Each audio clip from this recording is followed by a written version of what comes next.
Madame, Monsieur, bonsoir et bienvenue aux 18h de ce 26 mars à la une de l'actualité. Le général d'armée Saïd Chengueleha, chef d'état-major de l'armée nationale populaire, a effectué une visite de travail d'inspection au siège du commandement des forces de défense aérienne du territoire.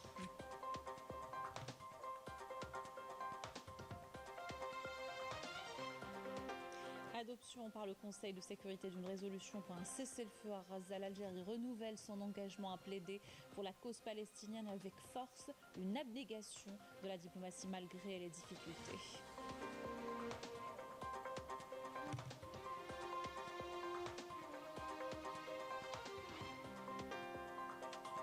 Remise des premières décisions d'octroi du foncier économique de l'État, 97 opérateurs de 11 wilayas concernés lors d'une cérémonie organisée par l'AAPI. Les détails dans cette édition.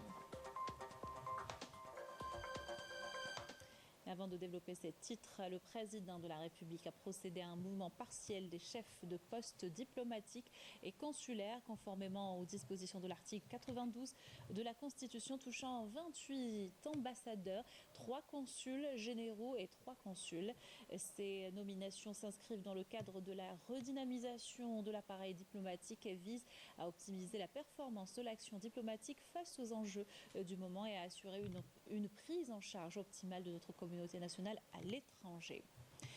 Dans le cadre de l'intérêt qu'accorde le haut commandement de l'armée nationale populaire aux conditions professionnelles et les opérations et opérationnelles de ses personnels et dans la continuité de ses visites d'inspection aux différentes composantes de l'ANP à l'occasion du mois sacré de Ramadan, le général d'armée Saïd Chengueleha, chef d'état-major de l'armée nationale populaire, a effectué ce mardi une visite de travail et d'inspection au siège du commandement des forces de défense aérienne du territoire. Yannis Saïd Belkacem.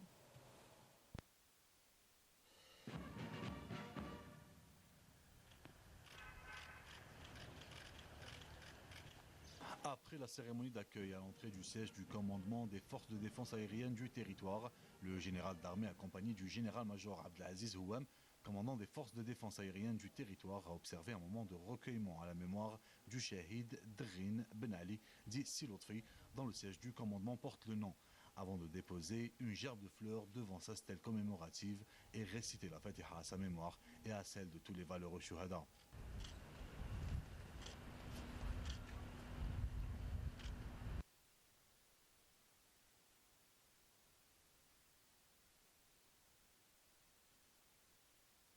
Par la suite, le général d'armée a rencontré les cadres et les personnels du commandement des forces de défense aérienne du territoire où il a prononcé une allocution d'orientation suivie par les personnels des unités d'armes via visioconférence, à travers laquelle il a souligné l'importance que l'armée nationale populaire accorde à la maîtrise de l'espace aérien, considéré comme un facteur décisif pour atteindre la supériorité aérienne et remporter les batailles modernes.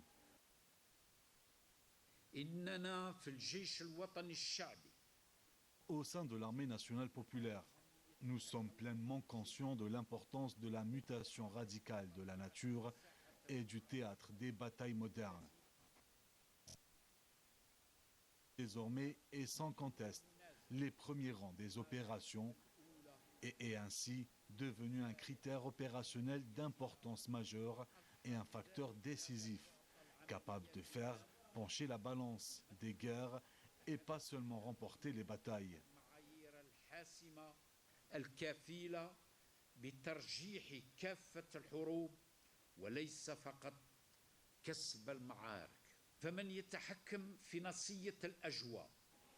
En effet, celui qui contrôle l'espace aérien détient les facteurs et les conditions de la victoire. À présent, cet espace est l'environnement dans lequel nous devons enregistrer nos premières victoires en remportant le pari du développement et l'enjeu de la supériorité aérienne.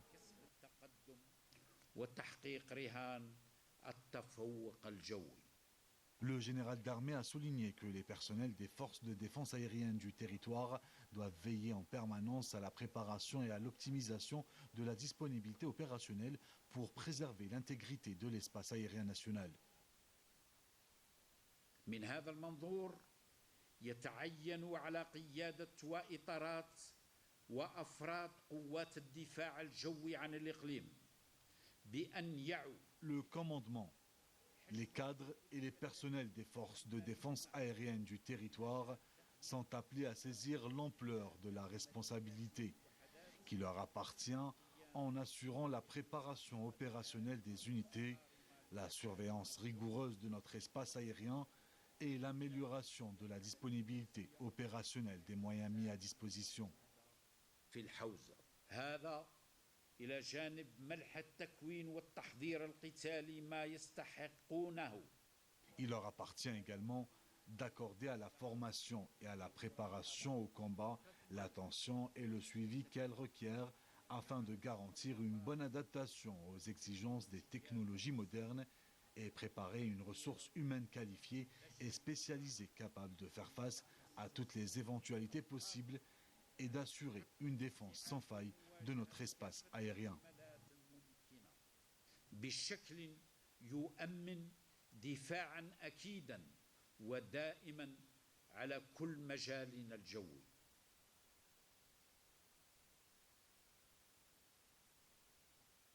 Le général d'armée a suivi ensuite avec une grande attention les interventions des cadres des forces de défense aérienne du territoire et leur a donné des instructions et des orientations sur notamment la nécessité de poursuivre les efforts de préparation au combat avec toute la rigueur et le sérieux requis afin de maintenir la disponibilité opérationnelle des unités au plus haut niveau. Dans l'actualité, conférence de presse du ministre des Affaires étrangères ce mardi au lendemain de l'adoption par le Conseil de sécurité d'une résolution exigeant un cessez-le-feu. Raza Ahmed Attaf a affirmé que l'Algérie est depuis le début de son mandat au Conseil de sécurité a refusé la politique du fait accompli adoptée par de nombreux membres, notamment face à l'agression sioniste, continuant Raza, mettant en avant les responsabilités du Conseil vis-à-vis de la question palestinienne à la tête de toutes les initiatives algériennes. Attaf a déclaré que les actions de l'Algérie au Conseil de sécurité sont encadrées par des directives strictes et précises du président de la République visant à plaider de manière forte pour la nécessité de fournir la protection du peuple palestinien et activer un cessez-le-feu immédiat, permanent et sans condition à Gaza. Le ministre a ajouté que l'Algérie plaide également pour mettre un terme aux entraves qui bloquent les efforts de secours et aide humanitaire et encourage la condamnation de l'occupation plus heureuse. La partition et imposer le respect de l'indépendance de la décision palestinienne. Je vous invite à l'écouter. بناء على هذه المكتسبات غزة. Sur la base des acquis arrachés, à leur tête la décision adoptée hier par le Conseil de sécurité. L'Algérie poursuivra ses efforts au sein de cet organe onusien, suivant les priorités définies par le président de la République. À partir de là, les prochaines démarches seront axées dans leur majorité sur le suivi de l'exécution de cette décision, l'arrêt immédiat de l'agression sioniste sur la bande de Gaza et l'acheminement des aides humanitaires destinées au peuple palestinien sans aucune entrave ni condition. De ce fait, il est important de mettre en place des mécanismes à même de permettre à l'ONU de s'assurer de l'application de la décision du Conseil de sécurité et de contraindre l'occupant israélien à assumer ses responsabilités, à respecter ses engagements et se conformer aux décisions de la communauté internationale.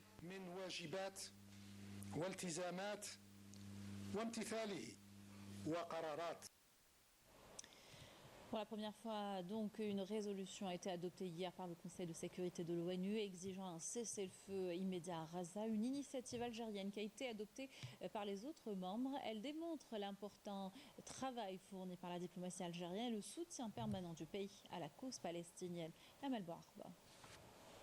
Pour la première fois depuis près de 6 mois d'agression sioniste, le Conseil de sécurité des Nations Unies adopte une résolution exigeant un cessez-le-feu immédiat à Gaza, à l'initiative de l'Algérie et appuyée par les autres membres élus.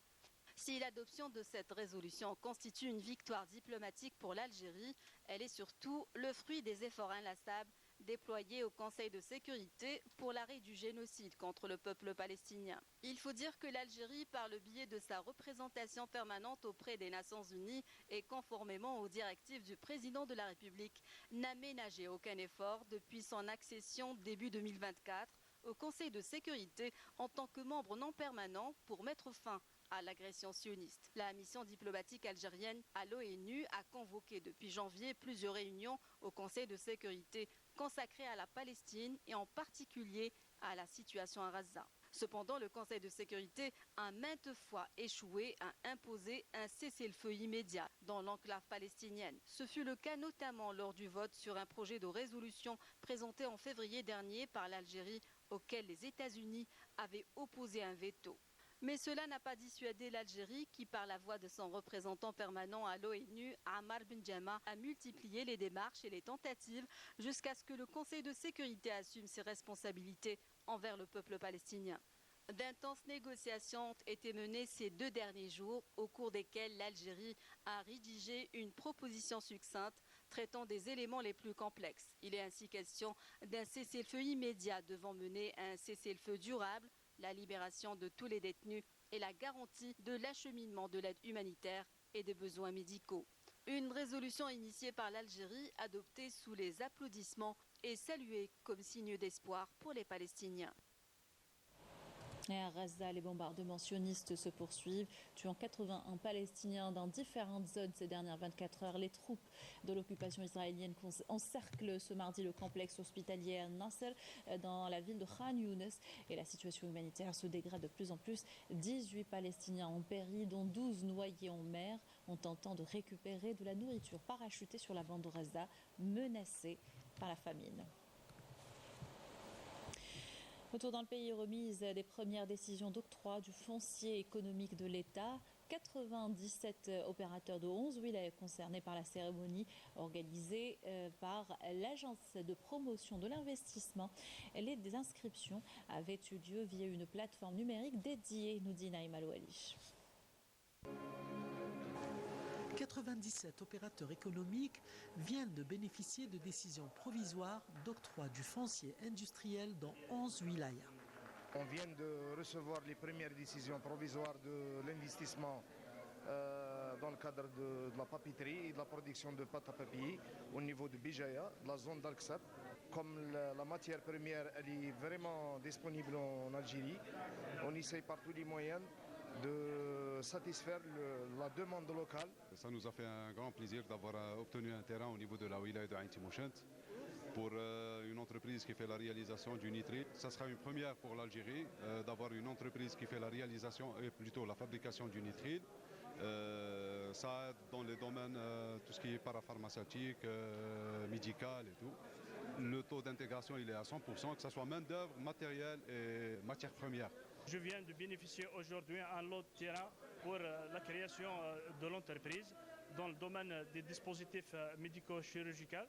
Donc je remercie la politique de Monsieur le Président de la République, Abdelmadjid Tebboune. L'octroi de terrains industriels qui figurait parmi les contraintes du développement économique a connu une nouvelle dynamique à la faveur de l'élaboration d'un projet révisant en profondeur la loi du foncier. Cette journée s'inscrit dans la poursuite de la mise en œuvre des dispositions de la loi relative au foncier économique. Donc nous avons lancé la plateforme numérique de l'investisseur le 8 février dernier dans cette même salle. Donc nous avons affiché 28 wilayas, donc à travers lesquels on a affiché 307 assiettes foncières destinées à la réalisation de projets d'investissement. Donc au total, on a affiché 176 hectares. Économiquement parlant, c'est plus de création d'emplois, plus de richesses. La ville de Boumeldes, suivie de Bouira, arrive en tête du classement d'octroi d'assiettes financières dans l'ensemble et d'une valeur de 108 milliards de dinars pour plus de 16 000 postes d'emploi. Voilà qui termine notre journal. Merci de l'avoir suivi. Excellente soirée sur Canal Algérie.